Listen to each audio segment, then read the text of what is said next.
You ask Tiger to calculate. This deals with the order of operations. The final result is 123.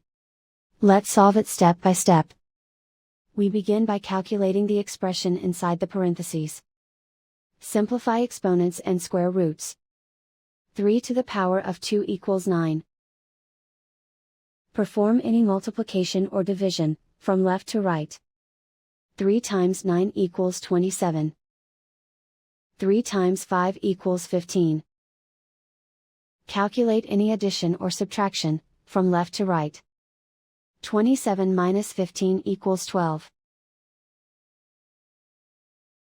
Simplify exponents and square roots.